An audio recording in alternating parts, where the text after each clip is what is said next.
Anche in tuo bagno zombole, in tuo bagno in bere, anche in montare di andare, anche io, anche per io,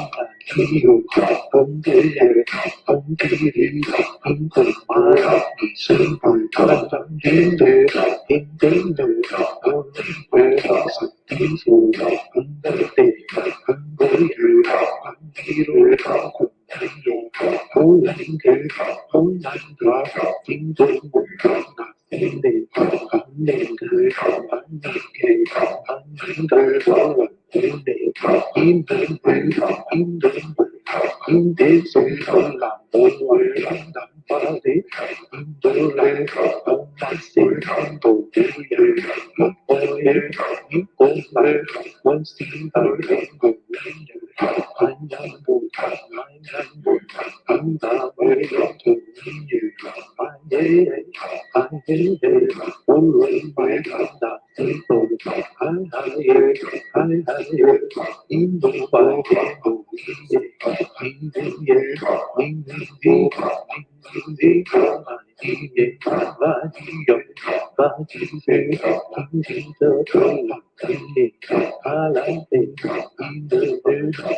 andare,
Yes, the UGC gear is we official. We official.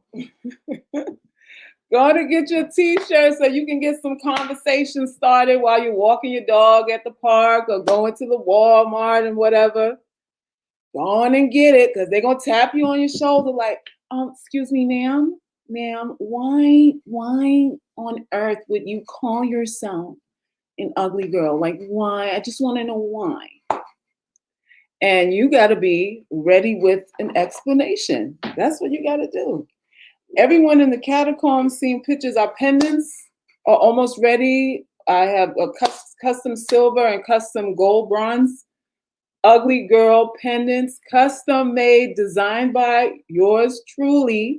And it's going to be in our store shortly. They're almost complete. Let's see here. Happy Friday to you. You like the colors? Thank you. Y'all go to UGC Tools and order your t-shirts. Let's see. It's funny because this is the same K. Michelle that makes fun of other women's looks. Oh, well, let's talk about it. So for anybody who's here for the first time because of the YouTube algorithms or because maybe someone sent you here, advise you to come here to this platform. This platform is called the Ugly Girls Club. It's a coalition of women who have divested from the trappings and the insecurities that chasing beauty brings about in our lives. And our tagline is, we refuse to be defined by how we look. So some of us are certified ugly. Some of us are ugly by default. Some of us feel ugly. Some of us have been treated like we're ugly. And all variants are welcome, right? All variants are welcome. Pretty women are part of this coalition too. They find usefulness in this doctrine, in this philosophy, and this really, it is a way of life. So why are we divesting from beauty? Because it imprisons us. It makes us feel like we're constantly in competition with other women, evaluating whether we're more beautiful or less beautiful than the woman standing next to us. And it really robs us of vitality. It robs us of our life. It makes us stupid. It pigeonholes our creativity and our intelligence and our wisdom and what we've come here to bring. And all of us have different things that we have come to this planet, that we've been born to bring to this world. And a lot of us don't give any fertilizer to it. We don't water that part of ourselves because we're too busy competing or thinking that we can compete with other women because of this rating scale. Oh, you're a 5, or you're a 4, or you're a 10, you're a 2, and everybody's getting mishandled out here. So we're saying at the Ugly Girls Club, we're giving it back to you. We're giving back all what you think beauty is, whether you acknowledge me or not. We're saying all of that stuff doesn't matter, because I am dictating what my intrinsic value is, and I want something that offers me more stability than your affirmations for me.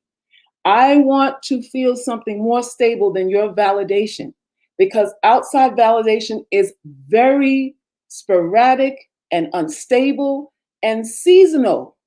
Do y'all understand that? You might look good during summer as opposed to winter. Sometimes the attractiveness thing is seasonal with us. And it's such a game, it's such a merry-go-round, and we got to get off of it. So for those of you who are just coming here, been here for a while, make sure you subscribe to our official website, theuglygirlsclub.com, and then head on over to Patreon and become a member of Patreon after you skip off this video, or maybe during it. Become a member of our Patreon page, because we are sharing tools and keys that are necessary for emotional stability. Nobody wants you to be emotionally stable. They want you to be erratic. They want you to be unreasonable. They want you to be afraid of them. That's what they want you to be, afraid of them. So what we are learning here is to be unafraid of people.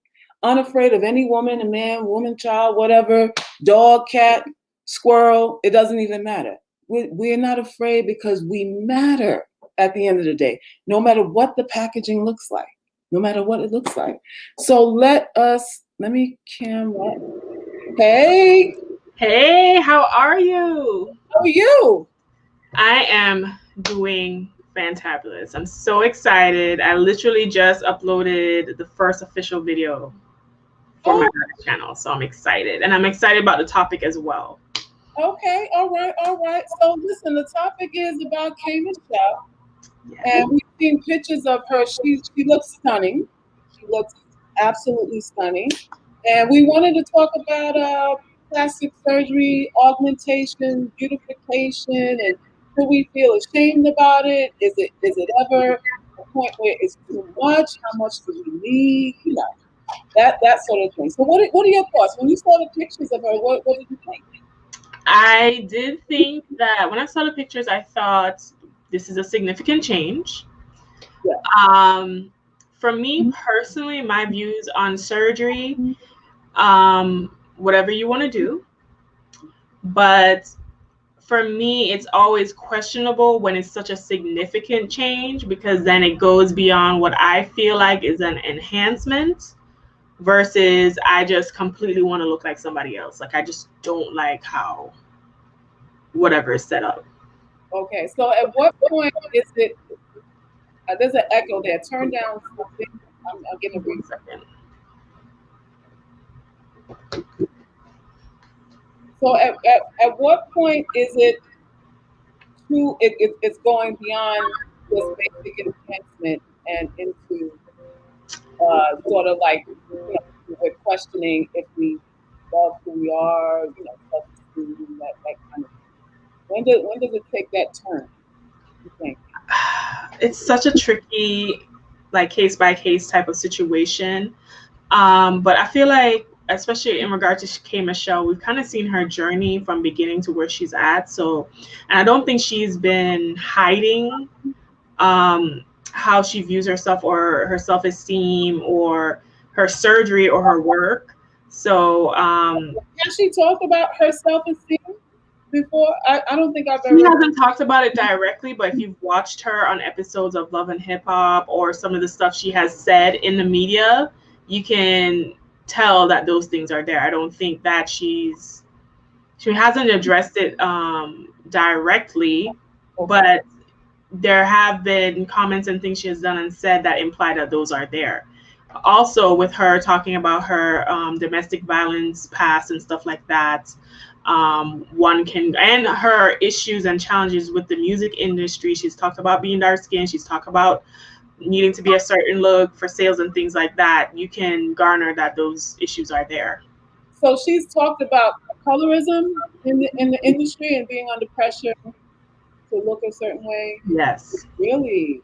Okay, okay. I didn't know that. I didn't know that either. Wow. So her journey. Well, she has been public and very transparent about the things that she's done, the procedures and all that stuff that she's done. She looks extremely different now. Like she just does not look anything like she once was. It's a total transformation. Although whatever she's done, she doesn't look like a Delphin. Because a lot of these chicks be looking like a Muppet when they finish coming off the table. Whoever her surgeon is, he need an extra tip or whatever it is, but she still looks like a human being, which I'm impressed. I'm definitely impressed about. My thing is, when is it enough? You know, And when I feel like, how people say when you get tattoos, you get addicted to keep getting the tattoos. yeah, I feel like surgery is kind of the same thing. Say you have what you perceive to be a flaw about yourself and you paid the thousands of dollars and now that flaw is gone. yeah. What tends to happen is you're like, oh, I like this. What else I don't like can I change? And then you get in a cycle of fixing these things that you perceive as flaws. And it might not even have to be surgery. Like you can, get all kind of different cosmetic related things that's not full blown surgery. And by the time you're done in that cycle, you wake up and you don't even look remotely close to what you were before. Right. So that's the dangerous part. Like I've known people who have had surgeries that I felt like were good before. I felt like after the surgery was tasteful, and they still wanted to, or has expressed they wanted to either go bigger or do something else, or in addition. Yeah. To which I would question. Okay, we're going down maybe past a point of no return if you decide to do this. So I've seen people have surgery who loved their work, but it did not erase their self-esteem issues or insecurities. What I will say is the surgery did bring more, it was a woman, so more male attention. Okay. That did happen. But as far as the underlying insecurities, I don't think those got solved at all. At all. So I guess we can say that usually whatever you're going through psychologically remains even after the surgical procedures take place. You still, your mental doesn't change because the outer shell is augmented, and that that is the realization for a lot of us. I mean, I coach women of all backgrounds, all economics, all levels of attractiveness, and we seem to think looking good and feeling good are really mutually exclusive, and a lot of times it's really not. We're looking good for the attention of other people most of the time. We are presenting this thing, whatever that thing is, so that we can get along and interact pleasantly with other people. So a lot of what we do to look good has to do with the reactions, the responses, and really reading our environment more so than we're doing it really directly for ourselves. It's really for other people. So when you're trying to look good, that's them. That's your audience. But when you're trying to feel good, it's really a lone walk. It's really you in the privacy of your own room with your own mirror, your own self-talk, and digging deep down inside of yourself to figure out why do I feel this way? Why do I feel inadequate? Why am I intimidated by this person? Why am I not doing what I'm called to do? And the core values that we're supposed to have really transcend the outer conditions. They're supposed to. They're supposed to transcend them. So let's say if you lost your job, in order to get another one, or in order to wipe the slate clean and do something that you've always been called to do, you have to pull from something other than your reality in order to do that. You have to pull from your core beliefs, which is, I deserve to pull myself up out of this. I deserve not to be a bum anymore. I deserve a higher salary. I deserve to be creative, or whatever it is. Like, how do you go from the bottom to the top if you're just basing it on reality? So we got to pull from something else other than that. What I find interesting about K. Michelle's transformation is how she's expressed throughout the years how she's been treated, even in the midst of her self-improvement or outer improvement. The relationships that she's had with people have not been better. The relationships with men have not been better. She's talked about being dogged out by the majority of men that she's been with. Even in her journey to look more attractive, where does the respect? Where does the extra love? Where does the I'm finally your peer now happen? When she was on her bed recovering from trying to get the surgery, the stuff out of her behind, she was crying about nobody coming to her aid, nobody really being a friend to her at that time when she thought she was dying. So looking attractive, it doesn't really cure relationships intrinsically. It's all superficial, y'all. It's like all superficial. What do you say to that, Goddess?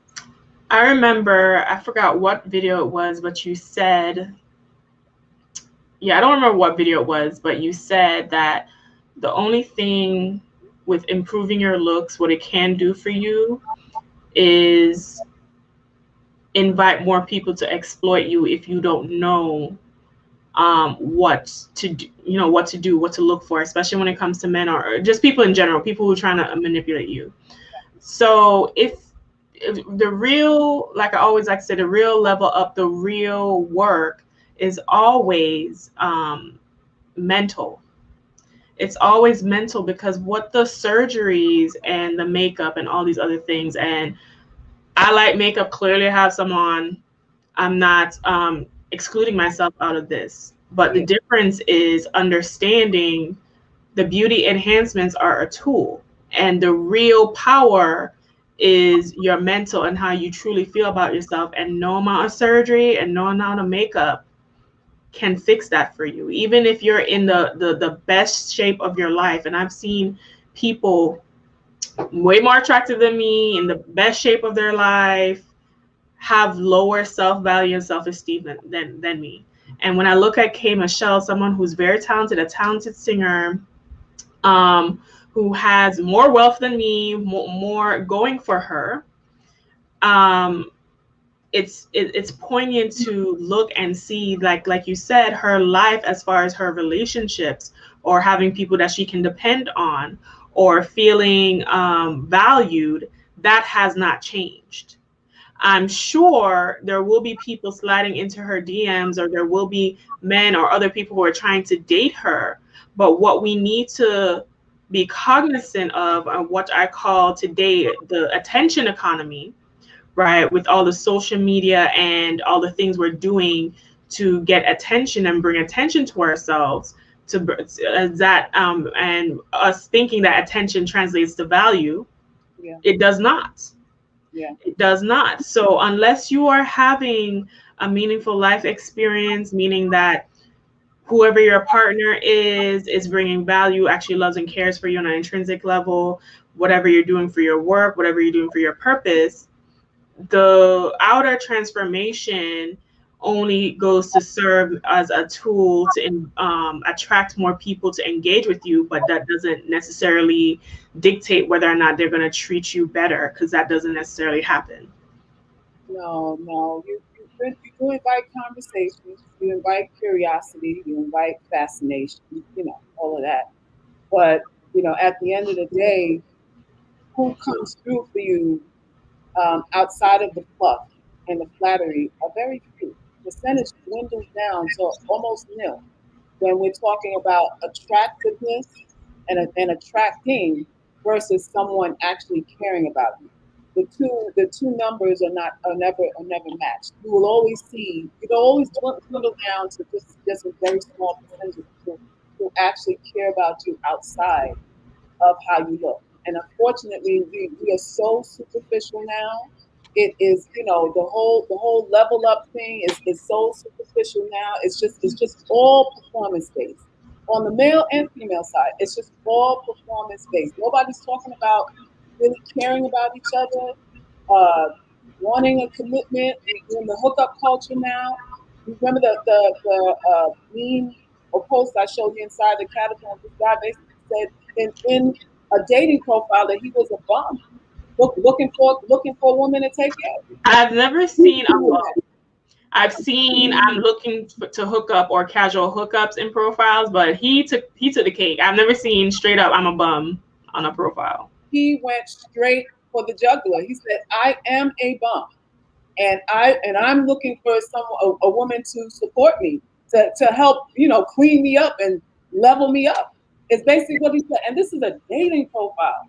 So I'm like, what is really going on in these dating profiles now? It's like, either they're coming out asking for sex or coming out asking for support.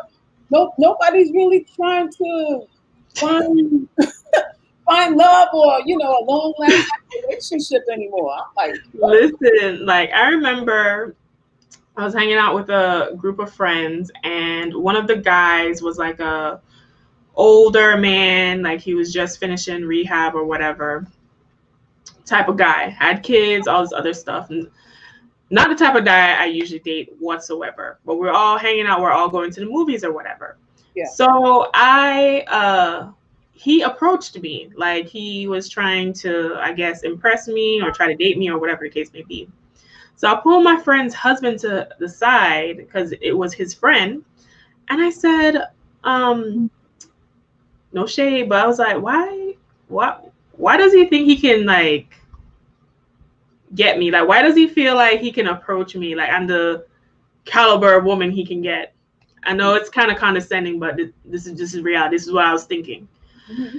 And his response was like, unfortunately, Athena, like his response was basically because he has gotten your level of women before. Meaning that there are women who date down or whatever. He's gotten those type of women before. Like he was basically saying that there are women desperate enough to date him, even though he had nothing going on. So then I was like, okay, because I was like, I know I didn't walk out looking like a banana that day. So I was like, what is going on? I was like checking myself. I was like, am I? Not a bonetta. You said, did I leave my bonnet on? Let me not say about it because last time it was like fire and brimstone when I said that. But really mad. there is something to be said about especially with what's going on with the rhetoric that we need to accept less and your average at best and all this other stuff. There are a lot of women who have a lot going on for themselves who can get better, but for whatever reason, either the dating pool is lacking the caliber of men they want, or they feel like they can't meet anybody or whatever, that, you know, I'm gonna, you know, date a fixer-upper. I'm gonna date a bum. I'm gonna fix his teeth and throw out the rags that he's wearing and build a man. And unfortunately, a lot of those situations end up with those women holding the bag, because we all know once men improve themselves and start feeling themselves, and other women start paying them attention, they a lot of them don't stay loyal to you. That loyalty to stay, to ride or die with you, is not the same in reverse that way. So. Oh my gosh. So is that what's going on now? Because the dating pool is so scanty, high caliber women are looking for builder bears now. They just, you know. I feel like it's always been that way. I feel like it's always been that way. I don't feel like, maybe now numbers might rise, because I feel like there's a lot of anxiety about, especially with what's going on in these YouTube streets, there's a lot of anxiety about ageism, about whether or not high value this, great value, whatever. So, and as a woman, as you get older, a lot of women, especially if you're single or you feel like you're not where you want to be relationship wise, you tend to decrease or diminish your standard. Fortunate for me, I don't know how my mind was set up. Mm-hmm. The older I've gotten, the more I've raised my standard. But really? I've been, yes. And why do you think that is? Why are you more strict now, like a stickler for your standards now as opposed to before? Because I feel, first of all, UGC, but I feel like the older I've gotten, the more, like every year, the more I recognize my worth. And it's almost like, I was talking to my brother about this, I was like, to accept less feels insulting to me. Like I get a physical reaction. It feels like. So you get physically ill. Yeah, I'm starting to even feel hot talking about it. Like I feel like a flight response. Like I can feel like my energy getting more jittery just even talking about it. So like you have sort of like, you feel like you're in danger even at the thought of not getting what you want. If you feel like you're it just feels like 100% rejection. You know, have you ever feel like repulsed by something? That's what it feels like. Oh. It feels like I can't even conceive of doing that. So but what got you to the point of repulsion though?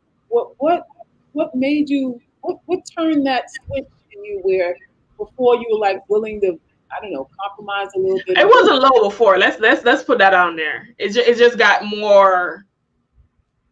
It got higher. I feel like recognizing my worth. One. Okay. Realizing every person that criticizes you or telling you what to think or feel has flaws. Yes. Is a flawed individual themselves. Yeah. And also realizing my own value. Okay. And my value independent of whether anybody, a woman, a man, child, whichever building I'm walking into, just realizing my value for myself and what I am, what you know, what these people are bringing to the table. I bring a whole, I'm not even gonna go through the long list. But you know, I bring a lot that I can't even publicly even talk about. Okay. So when I think about, and I think we've discussed this, that even when I get into a new relationship or anything, I know that person is benefiting more from our connection than I'm benefiting from them. So to me, to even accept less than what I am requiring, and you know what those requirements are, just feels it just feels like to like a spit in my face type of thing. Have you, with your dating history, have you noticed that the men were intimidated by all the value that you brought, or were they appreciative of the value that you brought? Which one was it? Did they embrace it, or were they turned off by it? I think that initially they embraced it. Initially, Except for one. Initially, I think they embraced it.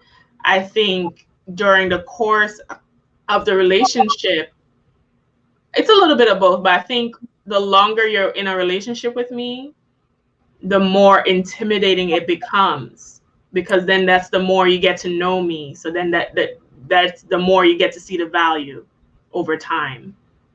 so Because I'm opening up myself more, so you're getting to see more of me, so you're seeing more of the value. So what you're saying is initially the value is expressed and they're okay with it, and then as you go along in the relationship, it's actually demonstrated, and then they feel turned around or diminished. I feel like they start to, there is this power struggle. I feel like they start to question their use and their value because I'm so amazing. But I feel like it's also a self-esteem thing, and which is what we don't talk about a lot, because men don't express their self-esteem issues and insecurities. It's more internalized, and then with that internalization, you experience it as a woman when certain things come up. But they're not all saying that, oh, I wish, I had hair, or I wish I weighed less, or I wish I had six-pack abs or something. Men don't talk about it. They think and feel it, but they don't talk about that. Mm-hmm. So a lot of men are insecure, and I just realized that they don't express it though, but I realized I had to get that in my head so I'm not always frustrated. But what it is that if a man sees you with a lot of value and the value that they proclaim they want you to have, it immediately goes to, okay, is she too good for me? Is she eventually going to up and leave me for somebody else? Is she going to, am I good enough for her? All of those things start to come into play. And then now, this is all cooking up in their head while they're not telling you this. So the next time you argue about why you didn't take out the trash, the underlying tone to that argument is now, oh, she thinks I'm not great enough. She thinks I'm not this. All this ego underlying underneath it that you're not even probably even aware of, because to you, you're just talking about a singular thing. But now these complaints, all right, these requirements are now being treated as a threat to his insecurity, or a threat to what he feels about himself. So now that's why a lot of these men date women with nothing, with nothing going on. Maybe they just look cute and serve drinks or whatever the case may be, and have a nice smile and are more compliant. Because when you date someone that is bringing the value that they claim that they want you to have, but really they don't, but they're saying that they do, when they date somebody like that, immediately it's like their competition switch flips on. And if they don't feel, whether or not they have or not, it's their perception. If they don't feel like they're comparable or better to the value you're bringing, it's going to be a problem. It's going to be a problem in the relationship. So you've experienced this with high value men that were on the caliber of men you were, hoping would do right and, win your hand and all that kind of stuff. These were high caliber men that still felt intimidated by your value, correct? That is correct. So how are you reconciling this now? Because it seems like what you're saying, what you're admitting to is that every man you meet is going to be intimidated by you. What's your solution to that? How are you reconciling? Reconciliation is still occurring, okay. But what I've learned as far as my approach, and and I guess this is seeing your worth. In the past, I wouldn't break my back now because I'm not a break your back type of woman. I'm gonna go on my way. But in the past, I felt like, okay, because the rhetoric is you need to prove your value. So I used to show up in very supportive ways for them, whether it was to help their projects or their business or being very catering or nurturing. And I almost felt like if I would have done less, things would have gone a little bit smoother or better, or maybe even possibly have a different outcome. So now, especially with UGC, and understand my worth and my value, I understand I don't have to go out my way, or I don't have to. Love doesn't require, or should not require, you always having to prove yourself to this person. You as yourself is enough.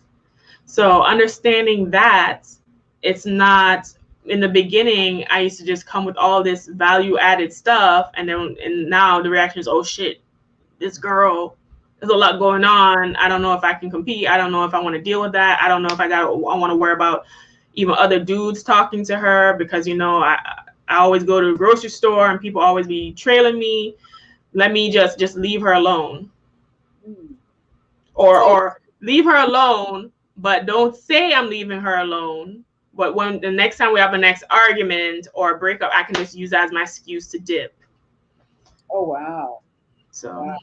So you learn to like scale back and coast a little bit. And well, you realize that the more helpful, the more you display your talents, your gifts, your skills, your intelligence, the more competition you bring. They don't see it as help. No. And I'm not even gonna limit this to men. I've noticed fans and family have a similar reaction too. They start to hate you. Yeah. How about that? So when we talk about self-esteem, and you need to be self-confident, have boatloads of self-esteem, self-reliance, self-assurance, self-awareness, and all that stuff. When you actually display that, people resent it. People actually resent it, and they feel intimidated by it. They feel like you know, okay, you're one-upping us. You know, right. we're never on the level. We don't feel like we're on the level with you because, you know, we can't control it. And usually, most of these relationships are about control. They really, really are. You know, and that's the bitter pill. That's the black pill. It's like, right. how many people actually care about you? Very few. Very few. And the other thing I realized too is a lot of what we are taught as children, and I think this is where the confusion comes in. You are taught as children to share, to love everybody. Being a good person is what you need to do. Be confident and love yourself. Embrace who you are and your individuality. Love people for them. All this other stuff. And when you actually do that, you are castigated and harangued as an adult for doing that. So you being in yourself and standing in the fullness and the wholeness of your personality and being happy about it and experiencing the richness of life as it works out or shows up for you starts to make the people around you, especially if they're not doing that and living in the fullness of their own expression, to dislike you. This is true. I think we are the most authentic when we are children and when we're old. The whole middle gap between, you know, you're a toddler, 7 years old, 5 years old, and old age is compliance, reading the room, trying to be liked, you know, trying to be accepted, all of that stuff. So it's a big chunk of our lives that's really, really inauthentic. And then when you get older and you're not trying to make friends, you're not trying to win popularity contests, you have nothing to prove to anybody, then you say what you feel, you say what you mean, and it is what it is. And you're really living honestly. You're really living in your authentic self. And I don't know, it's just people don't really like authenticity. This is why K. Michelle is doing what she's doing, because she understands that people don't like authenticity. She understands that. She understands that record sales are contingent upon not her talent, which she has that, but the way she looks. Right. And it's unfortunate that we're under such pressure as women to be inauthentic, to scared to be, there's a penalty for you being yourself.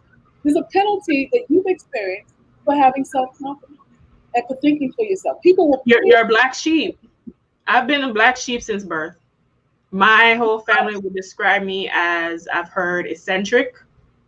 I've heard the terms eccentric. I just had one of my siblings acknowledge that I am the black sheep. really.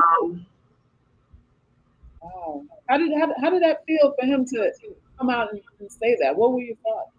I always like when my parents or any family member finally acknowledge. It's been years of pointing things out. I don't know what it is. Like, I feel like people, not in just my family, just in society in general, people have this big denial of the truth thing going on because it's been showing up with work and all this other stuff. And I'm in a space of,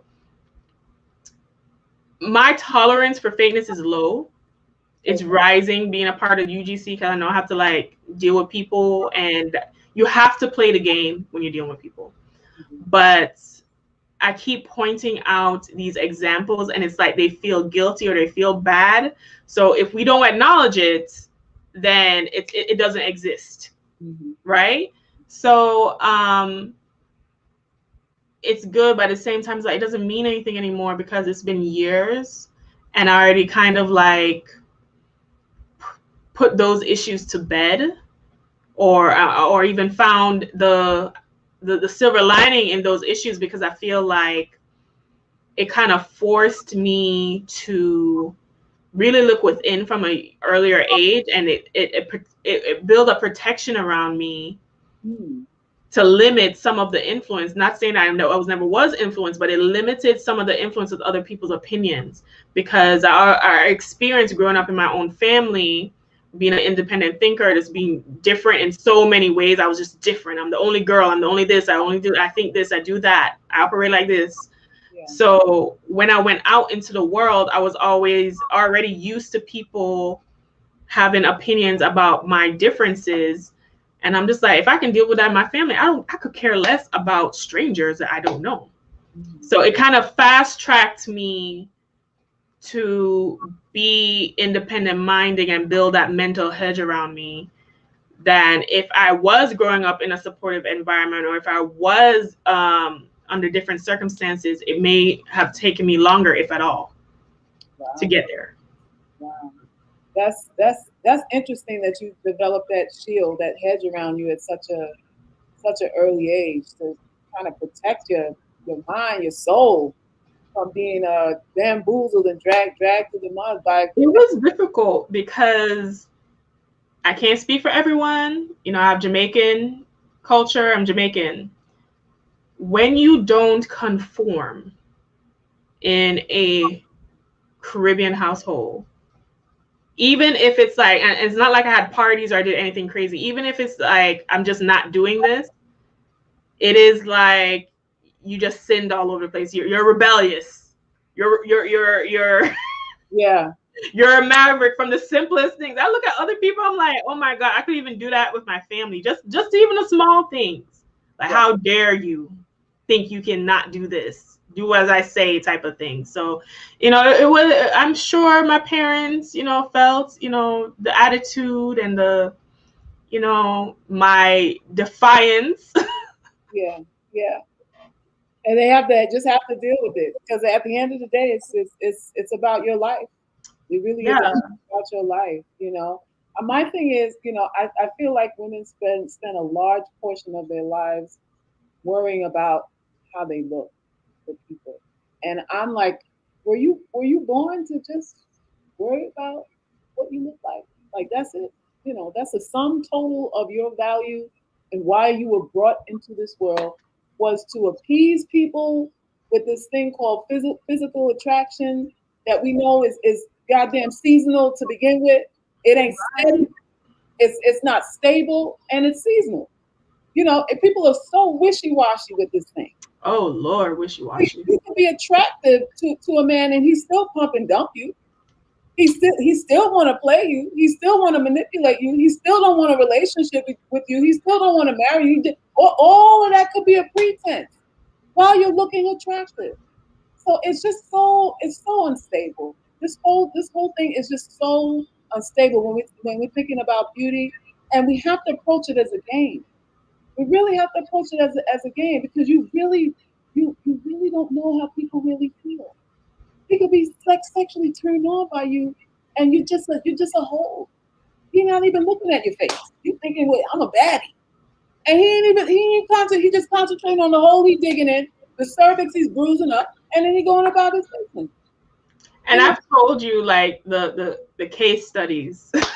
Yeah. Well, thank you, Percy. Thank you for your donation. Thank you, Percy. Thank you, Hello Queen. You hello, Queen. Yeah, case studies. Yeah, the case studies. Listen, I have male associates. I have 4 brothers. They're all different. Yeah. And it's been so interesting to observe their behaviors and thinking when it comes to women. And I was just like, maybe I wasn't incentivized to pay attention to it as much.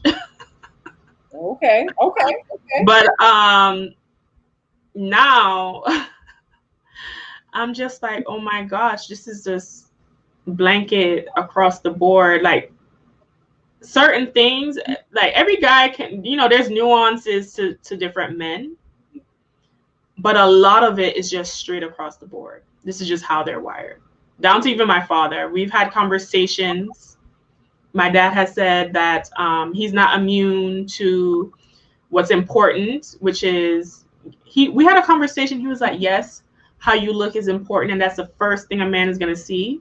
So yes, that is going. He's not immune to that either. And Right. He's always said when I was growing up that he could never be with a woman he couldn't wrap his whole arms around. Like, that was important to him. What you mean as far as size? Yeah. Oh. Like, she had to be. And my mother, she is very much in shape. Very much. I think she's been the same size since forever. I don't remember her not being that way. So, but my dad does like natural beauty. He doesn't like too much makeup or anything like that, which he gets on me about. But then I push back. I'm like, you need to accept me for who I am. He gets on you about what? Scaling back? Yeah, remember I told you my family thinks that I'm too glamorous, and my hobbies are weird, and I kind of live in my own little fantasy land, which is probably true. But I mean, look at reality. Reality looks like a zoo right now. I might as well create my own fantasy. It is a zoo. It is a zoo. Percy says, Salkis, I'm a man, and I've met pretty women who still don't think they're not pretty. They compare themselves. Yes, it's unstable. I guess you mean that you've met pretty women that think they're not. They're unattractive. And yeah, it's this thing called perception, and it is through comparison. It really is. All of this funky stuff happens through comparing ourselves to other people, and it's like, what is the point at the end of the day? Because you can't be anything other than what you are. Our only goal as individuals is to be the best that we can be, because that's all you can be. That's literally all you can be. You can try and chop things up. I mean, K Michelle has successfully transformed herself into another woman. Like, she really has done that. I'm amazed at the transformation that is taking place. The question now is, are we done? Is it done? I don't think it's done, because I feel like once I've seen it, once you get one thing changed, it's like, okay, what else can I do? The other thing that we need to touch on when it comes to celebrity culture and getting these surgeries, it's different when people of color do it versus when white women do it. Because look at Kylie Jenner. She done changed her whole setup and is close to being a billionaire off of that. K. Michelle is not going to get Kylie Jenner results with her surgeries, right? She never will. No. She's just not going to. No. So, is there a double standard with that? I guess so. But if she's doing it, or any other person of color doing those type of surgeries for enhancements, they're gonna be disappointed if they're expecting the similar results to their white counterparts. Oh, so she's gonna be a Taylor Swift, because she's not gonna be Taylor Swift no matter what she does. It's just not gonna happen. It's just not. That's basically what you're saying. That, and then people also have a perception of K. Michelle. As far as, her experiences, talking about she didn't feel like people were supportive of her, where she felt like she should have died or whatever. I don't know what her support system looks like. What I've heard from her in interviews, it seems like she works and there's no one supporting her. She's just a work mule for herself, I guess. There's no man that has stuck around, or whatever the case may be. But K. Michelle also, I don't know if her preferences and her taste has changed, but she did say in previous interviews and stuff that she likes rough around the edges type of dudes. Okay. So thugs, basically. Oh. So I know she did date Idris, so that was like a short-lived type of fling thing. But even look at Idris, right? Idris married someone who, his wife is very tasteful. I don't know her background, but she looks like a regular everyday woman that's in shape and does like tasteful makeup. So he didn't marry like a K. Michelle. So that goes to show you, like, you can be that part, the fantasy woman, and you'll just be for experience, and they can marry someone else. In contrast, look at Cardi B. Cardi B is married, and she, had a ratchet thing going on, but she married a ratchet dude, so, whatever.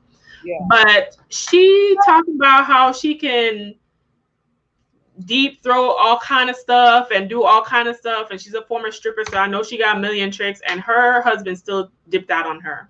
So there's no, and her body has been done in a million type of ways too. So there's no safety in that. You really have to, the surgeries really have to be, you're doing it for yourself. You don't like this thing about yourself, and you're changing it, and you're prettying up your package. You're prettying up the outside for a certain result. But so what you're saying is black women shouldn't think they're gonna get $1 billion if they chop their nose. They're not getting Kim Kardashian endorsements. No matter what they do, they're not making Kim Kardashian's money with the augmentation. So do it because you don't like your 4-finger nose. It's time to cut the nostrils down and look more like a girl, or whatever you think a girl is supposed to look like. But you're doing it for yourself, but not with the expectation that you're going to win the hearts of people. Now your fan base is gonna grow, and they're gonna love you, and all of that stuff that we're thinking, like we're gonna win a popularity contest. Because we're doing even the Kardashians, and Black China said all of them are baby mamas, like glorified baby mamas. Wait, Black China said that? Black China said all of them are glorified baby mamas, and if they were Black women, they would be, the stigma of baby mama would be worse for them. Look, okay, I didn't know she said that. I didn't, and Black China of all people saying that. So I had no idea, but because Black China has the same amount of surgery and stuff too, and she has her businesses and stuff, but it's not nearly on the level of the Kardashians. No, it's and not. She's a baby mama too, and people look at her as less than, even though she has the same amount of similar surgeries. Yeah. She's living in the same area as them. So she was making a point of how come, she just pointed out the hypocrisy. They all are baby mamas. I think Kim is the only one that was married, but she's getting a divorce now. But Chloe, what's the other one? Chloe, Kylie, Courtney never married the dudes that they have children for. This is true. This is true. So they are just glorified baby mamas, according to Black China. Yeah. Pretending to have status that they don't have. Yeah, and then the men are cheating on them too. So even with all the enhancements or the money, I mean, Chloe's with Tristan, he cheated on her publicly. So there's that. A few times, yeah. Travis Scott did not marry Kylie. They're not married. And Courtney went through cheating, drug abuse, all kind of stuff with Scott. So even the benefits of some of the, making enhancements to attract some of these men, are people really seeing or getting the results they feel like? Now, on the financial perspective of it's interesting though, because what we're being told is that these are the prototypes. We in the Blackistan, we're being told that women like her are really the prototypes. This is what our colorist men are chasing after, and still the results are that baby mama too. So what at the end of the day, what's really good? Who's more sought after? Who's more of a preference? Is there really such a thing at the end of the day? Because Kanye, I saw a write up on him, and he's supposedly dating this other chick. He's dating a model named Irina, who has also been in his music videos and fashion shows in the past. Yeah. So someone he's familiar with. And he has a child too. Right. So he went after another a baby mama as well, and we're told in Blackistan, being a single mom, ain't it? You're trash if you're a single mother. You're trash if you don't. We all know the single mother stigma is worse for Black women. It is. I told you in the catacombs of a man clearly expressed that if the same woman he was dating was Black, he would not even bat an eyelash at her, and she had 3 children.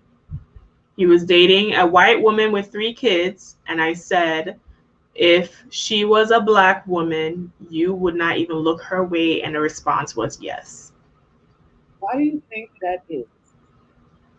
Why do you think they're excusing? Because it's the same. The things that they say are undesirable, they are excusing it in non-Black women. I think the narrative of every Black woman with children is ghetto and on public assistance is there, because I feel like, or when things were discussed, there was a lot of excuses. Oh, she was married before previously, or it's almost like non-Blacks, if they're in a baby mama situation, all of it is circumstantial, that just happened to her type of thing. And those type of excuses or those type of reasonings don't translate with Black women. With Black women, it's like you put yourself in this baby mama situation. So with Black women, we're automatically bad poor decision makers. We don't seek out quality. Our decision making is challenged. Like we're made to look like fools if we have children from unsuccessful relationships, as opposed to non-white, and it just happened. It didn't work out. It just happened that way. But yeah, she's not seen as stupid or insecure. We'll call baby moms insecure. Lack of value system. Lack wanting better, we're loose and promiscuous. There's that tag on there as well. It's interesting how Black men could think that way about us, like as if they're not Black too, and come from Black. There is this perception of, I'm laughing because it's ridiculous. There is this perception of there's something, she's exotic because she's not Black. She's more worldly. Even if she has the same 3 kids, whatever setup, she is, I'm having a different experience than if I was just to date another person of my race, or a regular Black woman. And these are coming from men that I know. Like, listen, my brother told me, he's like, you know, Athena, maybe you should date more white or Hispanic or whatever guys, because you keep dating black men and obviously you're not getting the results that you want. So maybe it's time for you to branch out. That's what my brother told me. Your brother told you My that? brother told me that. What? And we have discussed that those type of men do come to me all through in the catacombs. We have discussed that before, so I could. You could. Now, I did have a Hispanic boyfriend before. Did you? I did. I don't know if I told you this. I did. How did that go? Was that? It was nice. It was a cool experience. The issue was when you're a black woman and you date someone who's not your race, when black men see you out, they look at you like you committed the ultimate sin. Oh, so you felt intimidated, like out in the street with him. I could feel black men looking at me like I shot them, or like I could feel when we were out, it was always black men looking at me. It's almost like, how do we let her slip through the cracks? Because I'm sure if I looked like a Bonetta, they would not care. They would not care whatsoever. And my brother said, yeah, they probably wouldn't care. But so you're saying they care because you're attractive. That is the essence. Yeah, if you see on social media too, if a black woman who's deemed unattractive is with a white guy, the comments, you look at the comment section, oh, we ain't want her anyway, da da da da. So so I noticed it was black men in particular and Hispanic women who gave us dirty looks. Oh, Hispanic women. Yeah, because then it's like, how could you date her type of thinking. But it was so interesting because depending on the hairstyle, yeah, you know, sometimes, sometimes I feel like they think I'm black Hispanic. Oh, so you like a morena, yeah, ambiguous thing, or Dominican or something, yeah. And you know, I get that because I remember when I had my dating profile and I told you what the man was asking me if I was like, I clearly put black in the profile and he was asking me if I was mixed with anything. Oh, okay. So black men assume that you mix a lot of times? Not all of them. It's not often, but I get that sometimes. I know they notice the shape, my eye shape. Okay. And depending on, you know, what kind of hairstyle. Sometimes I haven't done it in a while. I do braids, I do locks, I do this, I do wigs, I do whatever. I like to switch it up. Mm-hmm. So yeah, I've gotten that. Wow. So how do you respond? What do you what do you say? Do you say yes? Do you ever say yes? No, I never say yes. You never say yes? I never say yes. Wow. So when I'm mixed with black and black. So when you tell them, no, I'm just black, do you see the... I don't respond to it. I just ignore. I just ignore. Yeah. So you don't answer those questions? Really? Okay. Because I feel offended. Clearly, it's in the profile. It says black. Like, I just feel like it makes me question because I don't want someone, you know, I don't want someone who wants a pseudo black woman. I want you to want me. I don't want you to, if a Spanish woman is what you really want, go after that. I don't want to have to be with no one wondering their preferences or nothing like that. So I just ignore. I don't even play those type of games. I just ignore. Okay. Interesting. I know some women who play that game though. There's quite a few women that if they can't pass for, you know, little ambiguity, that they run it. They run it. I mean, we already deal with like the whole colorism thing in our community. I just don't want to add. I don't want to add on to that. The other thing too is this whole culture thing. Are you Black American? Are you Black Caribbean? Are you Black African? Like, and the perception is if you are born elsewhere, your value is higher. For some reason, Black American is like treated the bottom of the bottom. And I told you how I got into this debate with this guy on that trip I took when about how he was saying Black American women aren't cultured and Black American women are this and that. And I was the only one standing up for Black American women at the table where there's 3 other women with me. All of them were born here. I'm the only one technically born elsewhere. And no one else. No one said anything. No one in my head, going on. He's talking about y'all. He really talking about y'all at the table. Wow. Wow. Right? He's really talking, and I'm the only one. But I think it's because I always had like I guess Pan-Africanist view. We're all one Black people.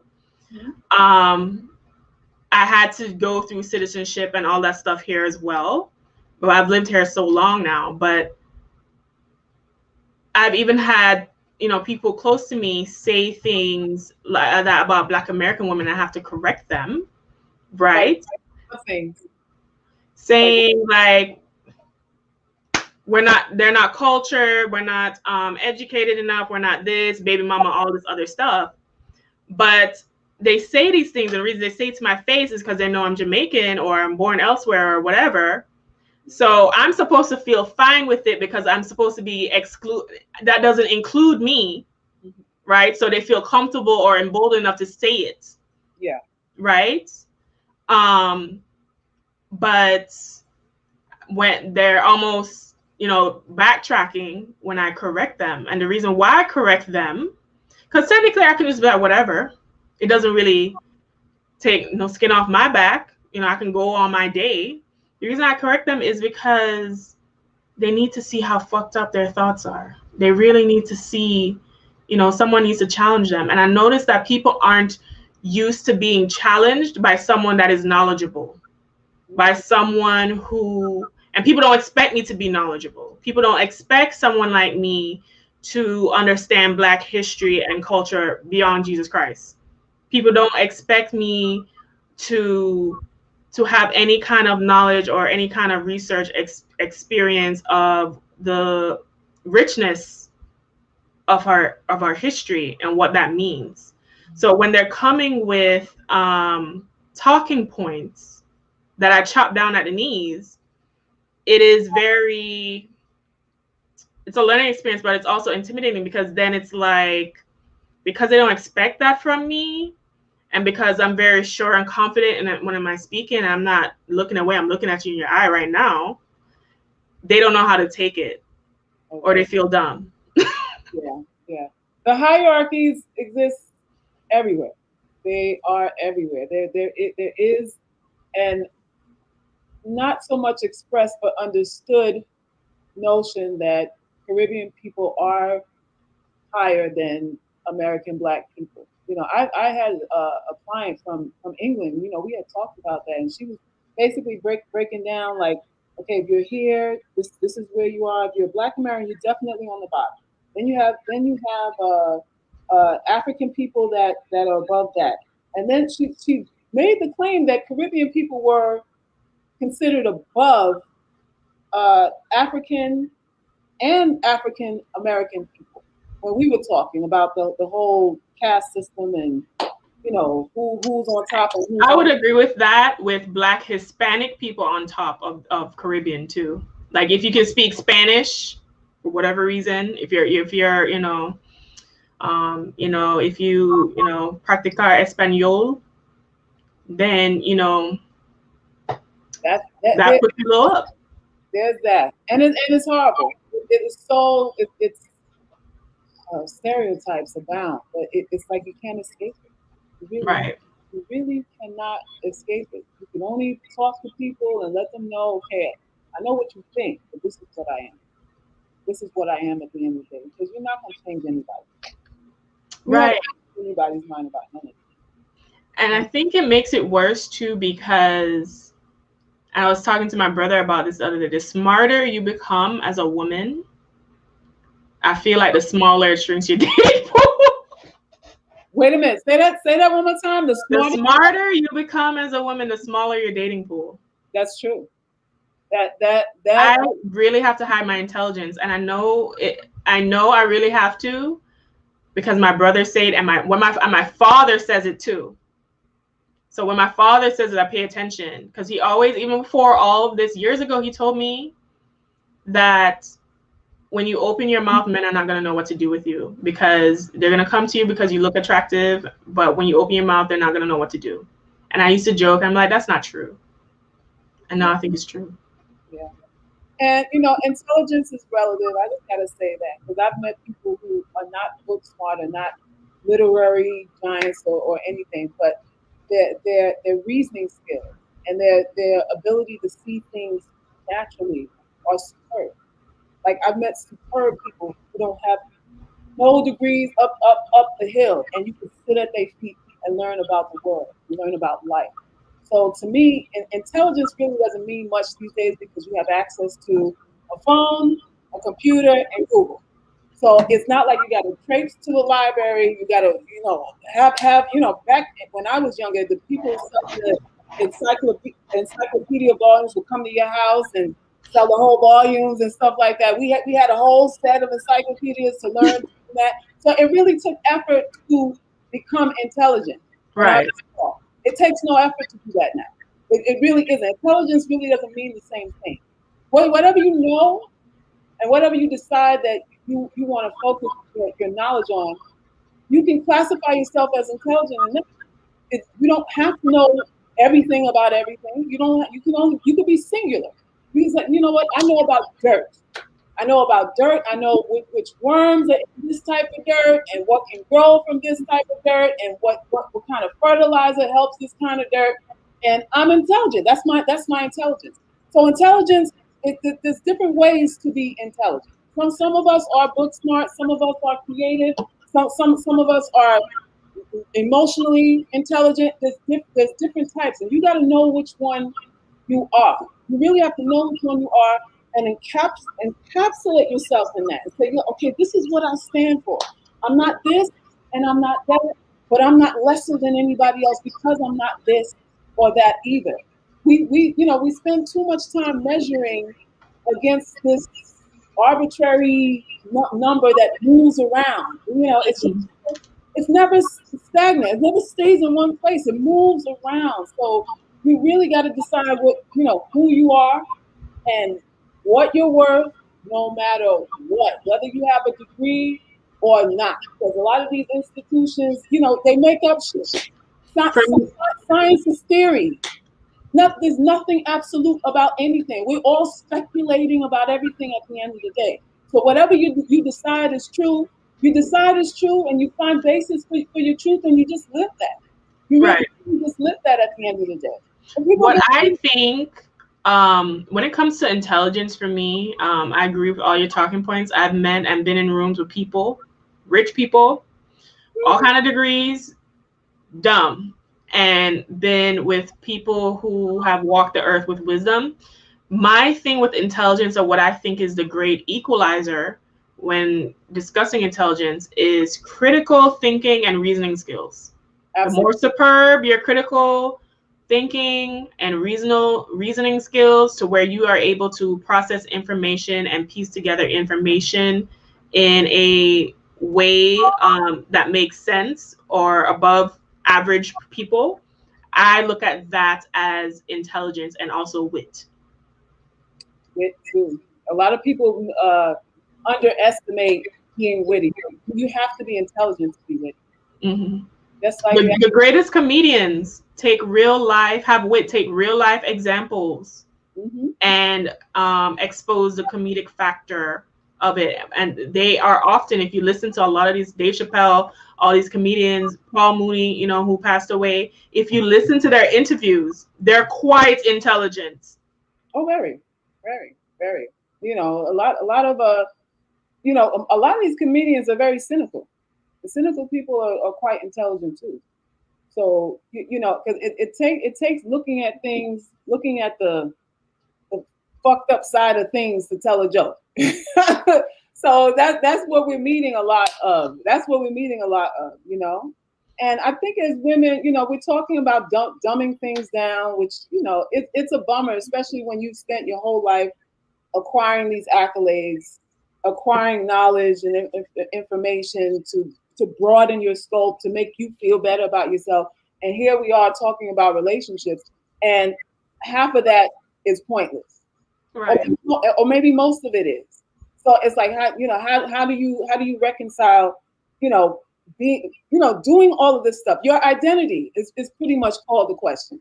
What we're really talking about is identity. Because if you are recognizing that your intelligence is who you are, then not being able to show that means that you're not being authentic to what you consider your identity. And a lot of times in these relationships with men, a lot of what we identify with has to be put on the shelf in order to be attractive, in order to have a pleasant relationship with them. A lot of what we define ourselves as, The work. it is work. It really is work, because that's you have degrees. Every woman I talk to have degrees. It's Black women. I don't know about anybody else. It's the same story. They got to kind of, play it down a little bit, so that the other person the man isn't intimidated by them. And it's a fight. Like, why should I have to? I deserve this. I earned this. I sacrificed for this.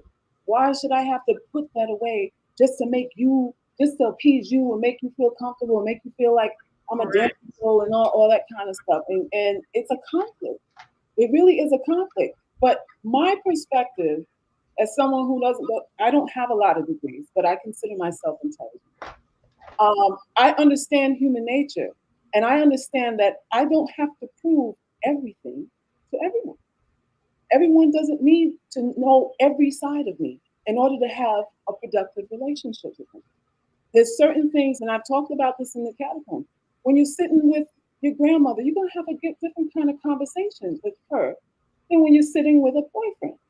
It's just different. It doesn't mean that you're even diminished. It's like, what does the situation and the relationship call for? What's the value exchange that I can bring to this particular person? What do they value? It's not always what I value. When you're in a relationship, you have to consider what the other person values. You have to put your ego aside in order to create harmony, and really ultimately to get what you want. What we are finding here is what happens, and you've experienced this on a lot. When you call yourself attractive, people attack you. People want you make yourself a target when you do that. When you say you're unattractive, people want to lift you up. Oh, let me affirm her. Let me make her feel good about herself. So it's the opposite effect. We're on different sides of the spectrum. So whatever you're speaking of, you're going to ignite feelings in people to either protect you or pull you down based on how they feel. This is just human nature. And if you think there's somebody out here that is going to watch you say that you're attractive and not feel like this bitch is full of herself. They always do. If you think there's somebody out here that's not thinking that you're full of yourself, and then they want to attack you to just take you a peg down, just to humble you. So what we say here at UGC is, I'm attractive, but do I have to let you know? Does that need a verbal confirmation?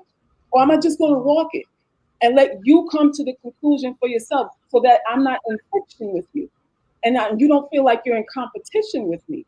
Because people get really, really sensitive. They just are what they are. When we call ourselves ugly girls here, everybody, why would you say that? You're not, and that's convoluted too. We all know that's fluff and that's fake. That's them really trying to self-soothe anyway.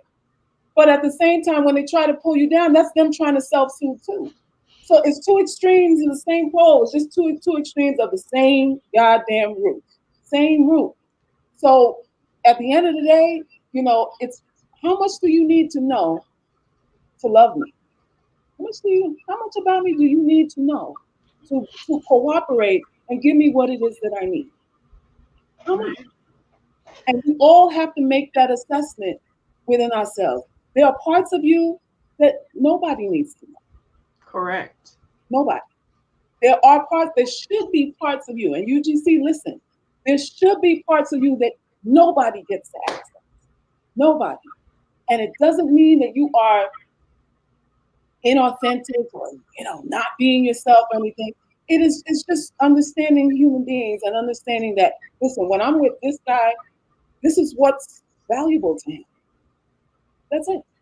This is what's valuable to him. And I know when I'm in my room and when I close the door and I'm doing whatever I'm doing, I'm meditating or whatever it is I'm doing what's valuable to me. And the two don't have to cross. Everything doesn't have to mesh together with men, and it couldn't. If you want to keep emotional stability, you have to keep some form of your identity intact. Once we start like, I can't, I want to share everything and I want to share everything. That's when shit starts getting funky. That's usually when you get close to divorce. Bingo. Because remember Tamar, when she was going through stuff with Vince, because Tamar said she wanted her space and Vince wasn't allowing her to have her space. Yeah. They were all up the business, all intertwined together. Wendy Williams and her husband, everything was all intertwined together. Mary J. Blige and her husband. Thank you for the donations. Sorry about that. Yes. When what you say, when Vince? You need space when everything. You need to keep that a piece of yourself for yourself. You need space, because too much, you start to lose yourself when you do that as well, and it also breeds controlling tendencies, because if you go into a relationship and you set up that dynamic and they're used to it, and then all of a sudden you want to be independent, it's like, okay, why do you want to be independent? Are you trying to leave me behind? Do you not want me anymore? All this other stuff. Yeah. Because I was even talking to my brother the other day. I said, men compartmentalize everything. I said, y'all compartmentalize love, sex, morals, whereas women, everything's kind of mushed together. Usually if a woman is a certain way, when it comes to, it extends to love, sex, more. We don't really separate. So I said, what I'm learning now is to separate certain things. And in a weird way, it's almost like you have to embrace some of male masculine traits in order to deal with them. Because in order to compartment, that's what they do. They compartmentalize very well. Yeah. So as a woman, our emotions and all of that are kind of just jumbled up and spread across everything. So you have to learn how to emotionally compartmentalize in order to maintain sanity. Yeah, and that's very, very hard for women to do. And why can't women do that? Because we want approval. And as long as you want approval and be affirmed, you're gonna have a real hard time compartmentalizing things when you're looking for this person to judge who you are, to really judge if you have value to begin with. How can you put things into compartments if he's telling you what your identity is? And this is what most women face with this whole thing called beauty. It's like, well, I need for you to find me attractive. And once you do, then we can have a relationship. And then it's you worrying about still being attractive to him throughout the duration of the relationship too. That's always a looming concern over your head. Does he still think I'm cute? Does he still think I'm hot? Does he still want to scream only me? Is he buying someone else at work? And it's that kind of thing that we go through because we're looking to be affirmed. And that's a part of the mating process, because everybody knows, like you stated, your father said, you got to look a certain way if you want the dude to look at you and approach you and that kind of thing. But then it becomes sort of like it become a little psychotic, a little, fearful, dysfunctional. It reaches to the point of dysfunction where the other areas of your life that you have total control over never get any attention. Like, that's the part about this thing. Like, okay, we're so busy looking cute, but it's like, what about the other stuff that will sustain you when he doesn't want to have sex with you anymore? When he's watching more porn than your vagina, what are you going to do then? We gotta be able to pivot, and you gotta have some other basis for being alive other than him seeing you as attractive. Otherwise, it's just slippery slope. It's going to be a slippery ass slope, and you're going to do things that put your life and your health in jeopardy, which we see a lot of too. just to conform and to be cute for who? Yeah, because each surgery K Michelle does, that's a she's risking her life to do that. Each one. She filmed on Instagram from a hospital bed crying about nobody came to see it. So I'm like, okay, so you're doing this for who? For who to do what? For them to say yes, you're beautiful, and then what happens after that? Well, what's the interactions after that? What's the quality of your relationships after they acknowledge you're attracted? And a lot of times there's no quality, there's nothing outside of the compliment that you're getting. Nothing outside of that. Hey, Michelle knows this because she's been through it. Although some people will say they don't sympathize with her because she drags other women for how they look. You know, she's definitely been a heavy critic for how some women look. So they, who are like, well, she can do what she wants, whatever happens to her happens. And that's, that's what that is. But you be a sitting duck. You be a sitting duck if you wait on these dudes to affirm you, and that's how it is. I feel like in order to really get the richness and the fullness out of your life as a woman, you need goddess level confidence. You need goddess, and I just posted this video on my channel for those of you who already, I saw some of your subscribers subscribe to me, Salkis. But you need goddess level confidence. The confidence of women decades ago is not gonna cut it, not in this age and society. With social media. What's the difference between the confidence of decades ago and now? I feel like the assault on women's confidence and self-esteem is more. Because I feel like women back then were actually technically more confident than women of today because they faced less pressures. Because the comparison and all of that, they had to compete with who was around, right? They had to compare themselves to who was around, and it was a different time period. Now, with your phone, with social media, you're exposed to, you will always see someone better than you globally. You're competing with the world now. You're getting these images and this really this agenda that's being pushed globally now. You're not keeping up with the Joneses. You're keeping up with the world now, right? It's and with that, your confidence has to be even that much stronger. I call it like confidence with steel. Like it has to be that much more strong. Okay, so because we have worldwide access now, we have to be more fit to fight, the stereotypes and just the onslaught of things that are. Listen, if you didn't have YouTube and Instagram and Facebook, would you know who Kevin Samuels is?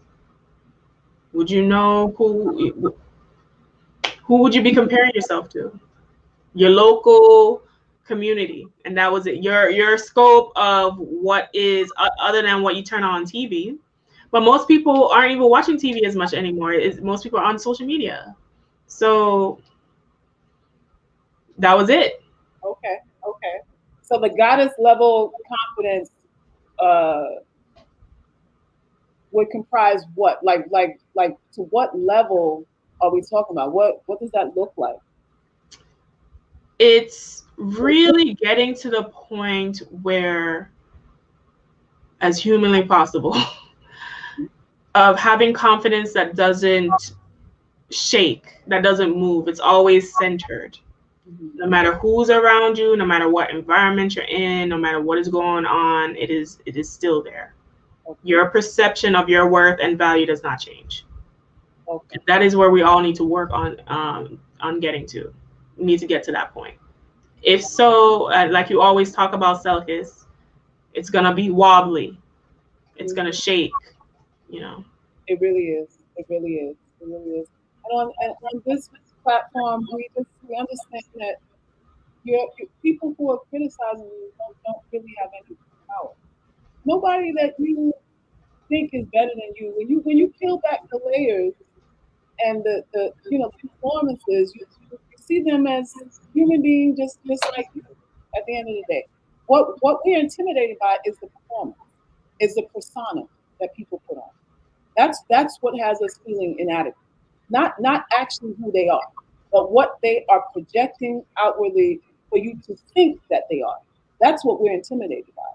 And we got to understand, okay, with all the leveling up and all the, the dressing and the makeup and all that stuff that we got to put together in order to be treated fairly or respectfully or what have you. We understand that because we got to do that, that it is all a game. It is really not about authenticity at the end of the day. Because if I'm a kind person and I'm giving to you and you still don't think I'm enough because I don't look a certain way, then what really is it? Then what is the value there? It's the performance. It is the performance at the end of the day. But what we have to understand here at the UGC is the performance. That's what you have to compartmentalize. Your performance and who you are. You have to create a real dividing line between the two, and don't start blending and getting like, okay, I'm not this and I'm not that and I'm not that. All of that, understand that is separate. It has to be separate from you. So when people come and challenge your looks, which they will, I don't give a fuck what you look like. Somebody's going to say, you tried. So when they come with that, you're not shaking in your boots like, oh my God, I have no value, and I'm looking and this and that. You're assuming that their evaluation is true and real. To avoid that, you put that in a compartment over there. It has nothing to do with all this sugary goodness over here. This is just what I do to get along with you, because this is the only thing you fucking respond to.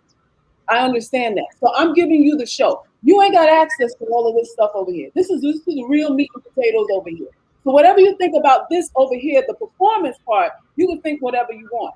So we have to separate the two in order to keep things steady, in order to keep the emotion steady. Because you just want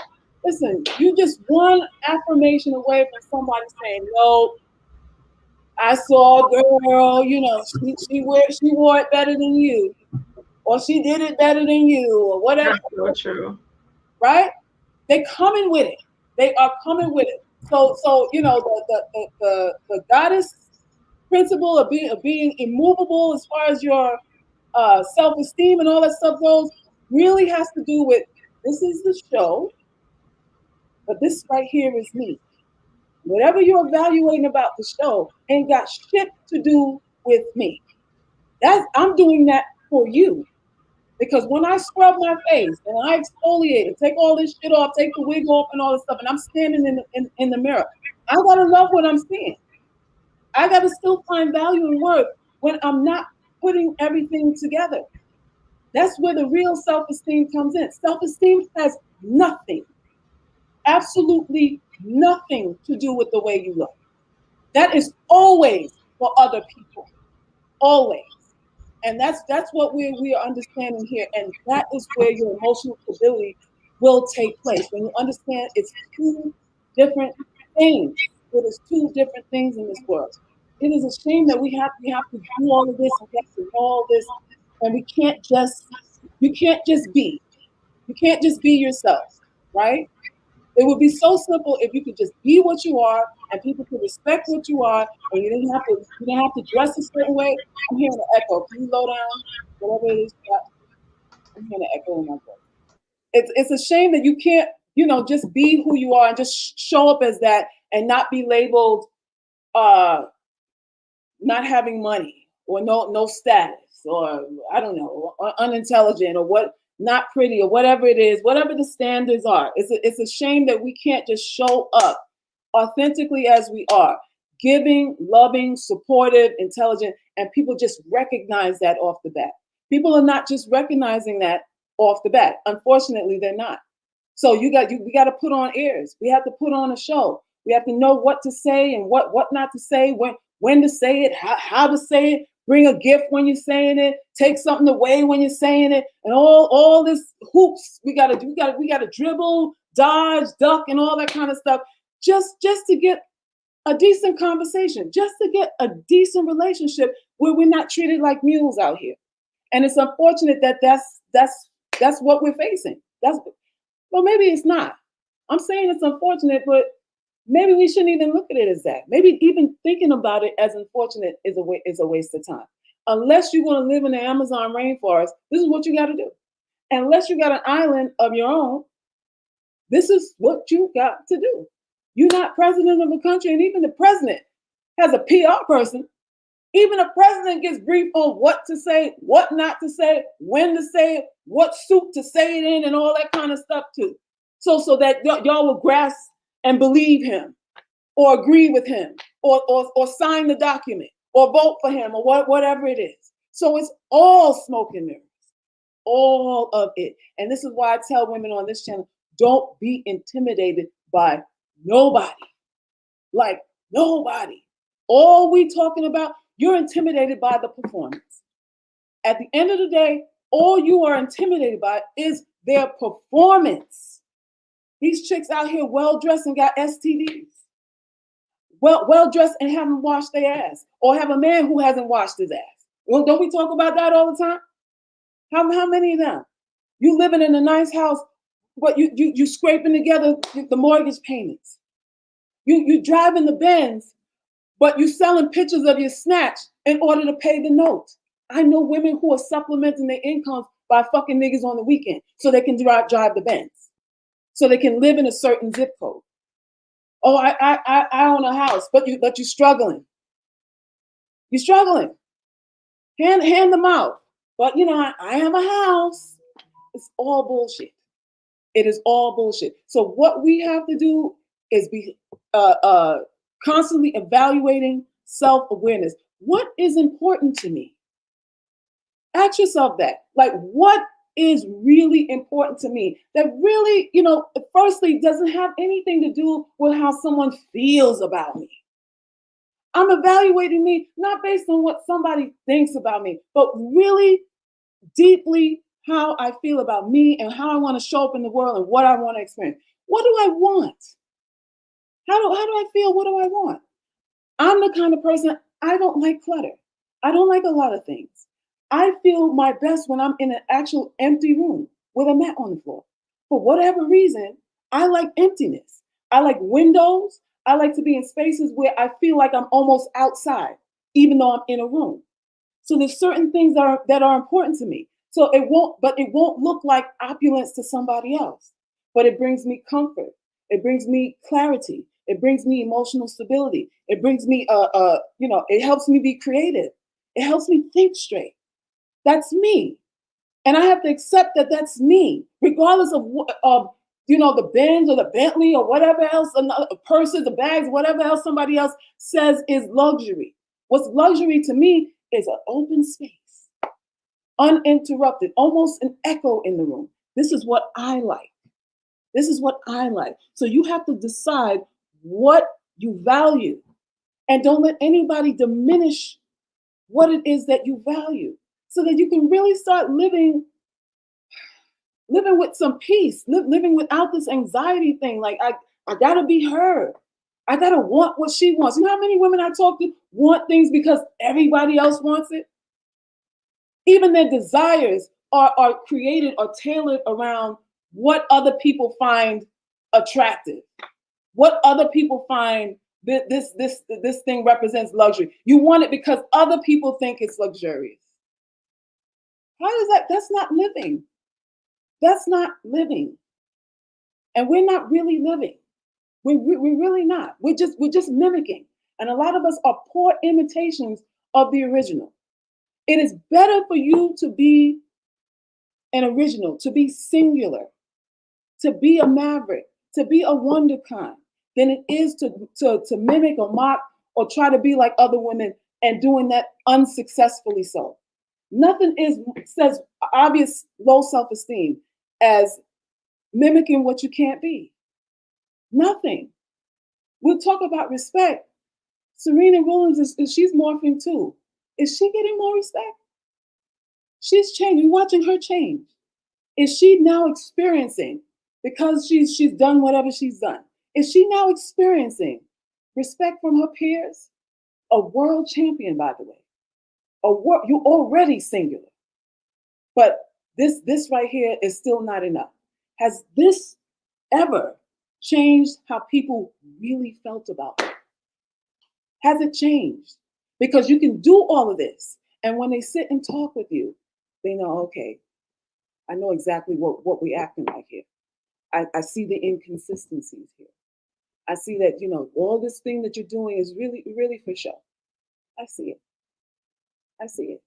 So you can make the effort and do all of that and polish yourself up only for them to see all the stuff that you were trying to hide anyway. So we got to clarify all of that. We got to come to terms. We got to face the dark side. In order to be goddesses, you got to face what you don't like about yourself. It's not about just looking good. You have to face all the shit you're hiding to you. Prepare that part of you. Shore that part up so that when you're sitting across the table in your power suit and you open your mouth and you're talking, and they're looking for the holes, which everybody is. They're looking for your holes. And when they look and try to find your weaknesses, they only come up with another layer of magnificence. They come up with a layer of I don't give a fuck when they try to dig around and fish around for your insecurities. Aha! What? Guess what? I don't give a fuck. That's what they gotta dig. When they digging through your armor, that's what they gotta find. And you have to go. You have to meet yourself. You have to meet that part of you that is insecure. You have to meet that part of you that you don't want nobody else to know about. That's there.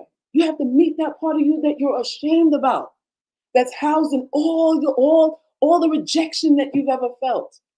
You have to face that shit because when somebody else uncovers it, what you going to be doing but apologizing for it?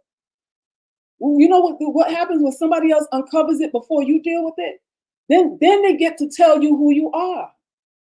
Then they get to tell you how you're supposed to feel. Then they get to feed you right or wrong. And you have to have all of that worked out in your head beforehand. You have to have every part of you worked out in your head beforehand. Are you cheap? Are you okay with being cheap? Are you conceited? Are you okay with being conceited? Because when someone observes these things in you and they challenge it, what are you going to do? What are you going to do? Are you going to say, yeah, I'm sorry, I am. I'm going to try to do better. Or are you going to say, listen, this is what it is. But guess what? I got all this stuff going on over here. You're just going to have to deal with this right here. But all of this is what you benefit from. This little thing called my conceit, it's not going to change anything. But look at all this that you gain. So focus on this. Because people are going to try to change you. Whatever you haven't worked out, people are going to try to change in you. So we have to face all of that. We really have to face all of that. Let me see here. It seems like the world is weaponizing flaws. Yeah. There's that. Everything can be weaponized. Beauty is weaponized too. Hello? Y'all think beauty ain't weaponized? You know how many kids women are being sex trafficked now? I was talking to my jeweler yesterday, and we talked for over an hour and a half. And he was telling me about how there was a spot like not too far from his facility, and he has a nice facility, and the vans are parked there, and they just getting women, and the cops are letting them do it. He said sometimes you could pass there and see little girl panties left on the fucking pavement from when they snatched these girls. It is insane now. Trafficking, it's insane now. Prostitution, that's normalized now. What do you think OnlyFans is? Why do y'all think when y'all going on these dating apps, these guys are just coming out and asking you for sex? Because they're getting sex on those dating apps. Those dating apps are prostitution farms now. And these men they're doing deals for $50 and $60 online. An online dating site where you think you're going to put a profile up to get an actual relationship in hopes of getting an actual relationship. Now you got to deal with people soliciting you for sex. Now you got to deal with men soliciting you for ass. Back in the days, when I was coming up, you knew what stroll to go down. Everybody knew what block to go down to get ass. Why are these dudes going online? I have no, everything is online now. But back in the days, you knew what block you could go on to get $10 blowjob. Everybody knew where the strip was. Everybody. Now you got dudes, we're blending the two now. Now they're online pretending to want a relationship when they really want to have sex. That is what's going on. It's so much, we're losing humanity. We're losing our sense of what makes us human beings, especially in this hookup culture. And this is why women are under so much pressure now to look attractive. Is because, a lot of us are walking invisible in the world. A lot of us are experiencing invisibility. Like, nobody sees me. I think it was Phyllis that said that, when you're an older woman, people stop holding the door open for you. It's like you're really walking the earth invisible. Nobody acknowledges you. You don't get a hello. No one opens the door. No one wants to conversate with you. I felt that in my heart because I've talked to older women that have experienced that.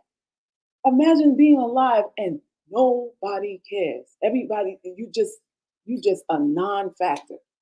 So women are under pressure now to do the whole Brazilian butt lift, this, that, and the other, just to be seen.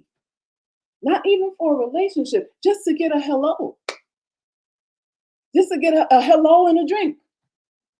It don't be hardly nothing serious. A hello and a drink. It's madness what's going on now. Pure madness. I don't know what this world's gonna look like in 10 years. I don't know what this world's gonna look like in 10 years. But all these people touting high value, guess what? Your job is gonna be computerized. When they figure out a lot of these jobs that are supposedly high value and I can't be replaced and all that stuff, the computer's going to take over. They're already doing gene splicing and chipping computers now with human DNA so that the computers can think a little human-like. That's already happening. Already. So when we talk about, I'm this and I'm that, we ain't shit out here.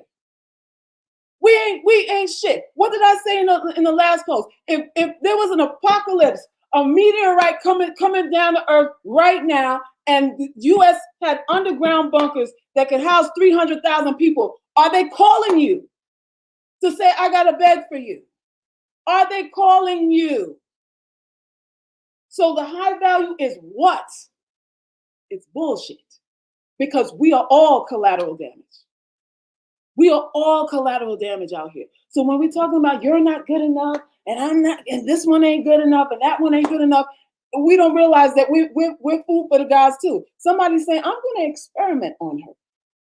We thinking we all that, and we not, but experiments, the people over us, makes no sense to me. None whatsoever. The things that we hold important, and it's not family anymore.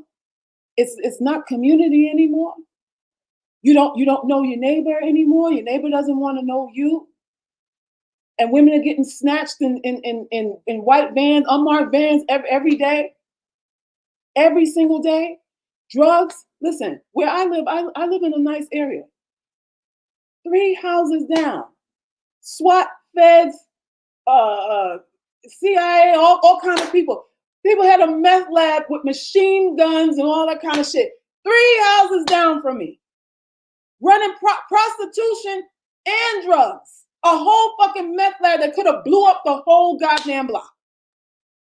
We got to get water tested and all kind of shit now because of leakage from the chemicals, from them manufacturing the drugs. 3 houses down from me. Nice neighborhood. What does high value mean? Trafficking, all kind of stuff going on in every kind of zip code. Every kind of zip code now. So listen, y'all, it's big, and then it's not. We think we're more important than we are, and then we should be important to ourselves. But we have to balance out the two. We can't afford to be so egotistical that we're not, testing our environment. And we're not seeing where we can be helpful to other people in order to gain reciprocity too. We can't be seeing, okay, you're white, so you're my enemy. You're dark skinned and you're my enemy. Unbelievable. You need friends everywhere. You need friends of every shape, size, and color now. We can't afford to be racist. We can't afford to be colorist. We can't afford to be featurist. We can't afford none of this shit. Because you don't know who is going to help you. You don't know who you're going to need. You don't know who has information that could save your life. Save your life. You see, I tell you all the time, you have to look beyond the surface. You, more than anybody else, have to look beyond the surface because everyone has misjudged you in your life. Everyone. Why? Just because, you don't have the right clothes on? I don't like your style. I don't like the way your hair is done. You just don't look like you can hang with me. Really? Really? I'm looking for me some hobo friends with some white dudes, some white scruffy ass dudes who know how to hunt. I need a couple of them friends too. Just in case shit pop off, I need somebody who can hunt a deer, skin it, and cook it and feed it to me. I don't need a nigga knowing the best perfume and what suit to wear with no goddamn embroidered slides on his fucking feet. I'm not interested in that. I want real intelligence. I want somebody connected to nature. I want people connected to nature around me. Because a lot of this stuff is going to goddamn cyborgs in a minute. A lot of what we think we're irreplaceable, and a cyborg will have your job in a minute. In a minute. In the next 10 years, by the way. In our lifetime. In our lifetime. So we gotta put things into perspective. We gotta really put things into perspective. The things that we think are important are not. How we viewing the importance of people is really unimportant too.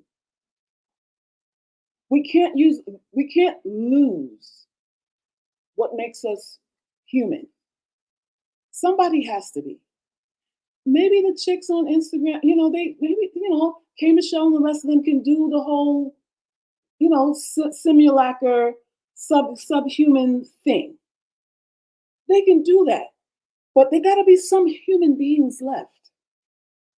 There have to be some of us that keep the principles of being human beings. Somebody has to. Because we're turning into automatons. We are turning into robots. No feelings, no regard, no respect, no care. What has this pandemic shown us about how many people actually care about you? What has this pandemic shown us about who actually cares about how pretty you are? About how big your butt is? About well, I could even say how much money you make.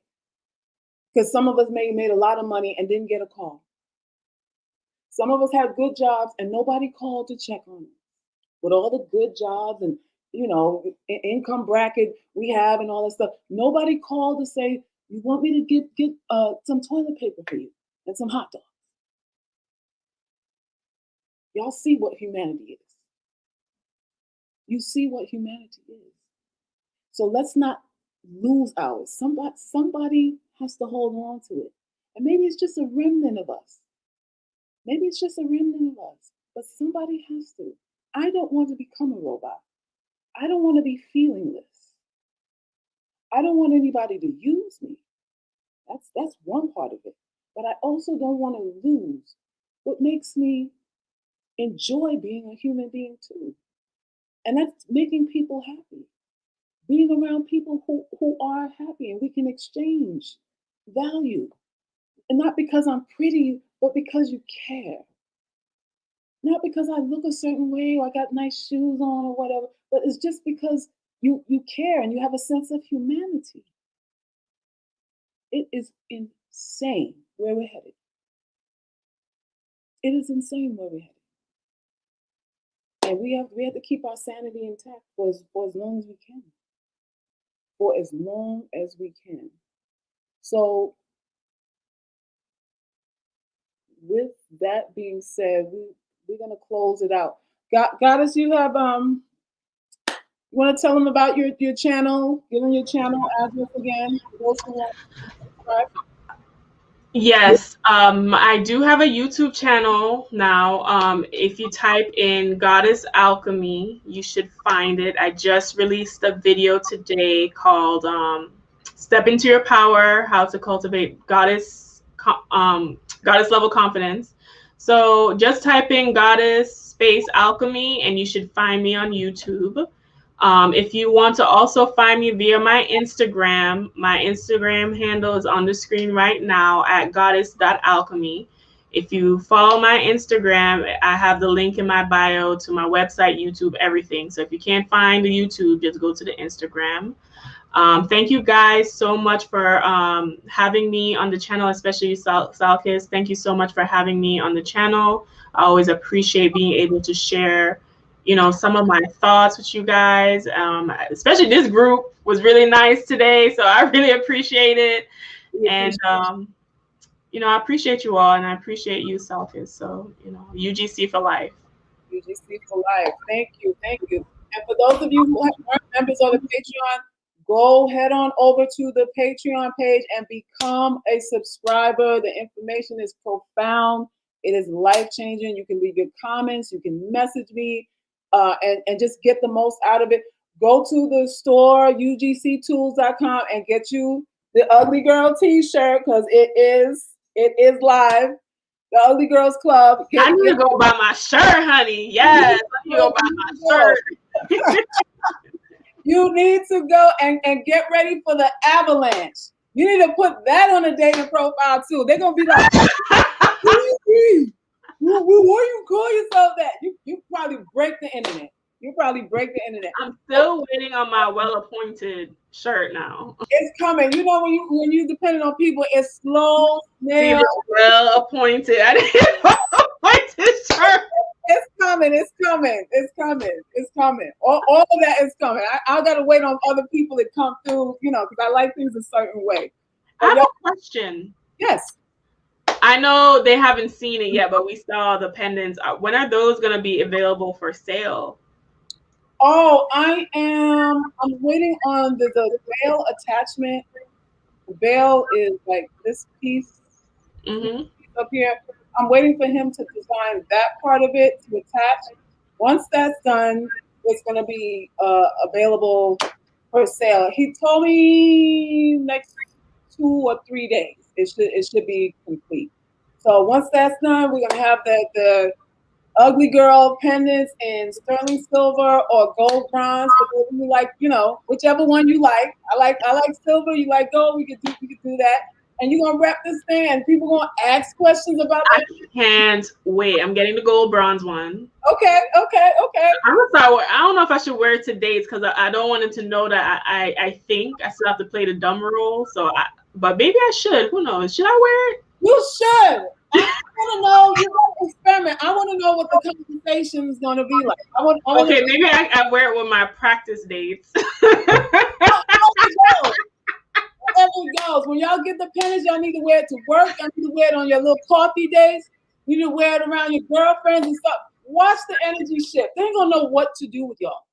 They are not gonna know how to handle this thing. Y'all talk about intimidation. Shit. Talk about intimidation. When they can't give you a compliment, people get lost, you know. People get lost and real insignificant when they can't compliment. When there's no way to compliment, because that's a lot of times that's all people got for you is a goddamn compliment. That's it. So you take that off, it's like, what else are they gonna say? They're gonna be all flustered, and I cannot wait. I can't wait. So y'all go to ugctools.com and get your t-shirts. The pendants are coming, the jewelry coming. So the merch is slowly building up. We're gonna get it right. We're gonna get it right. And become Patreon members, and I will talk to y'all soon. Thank you, Goddess, for coming on, and I'll see y'all soon. Bye.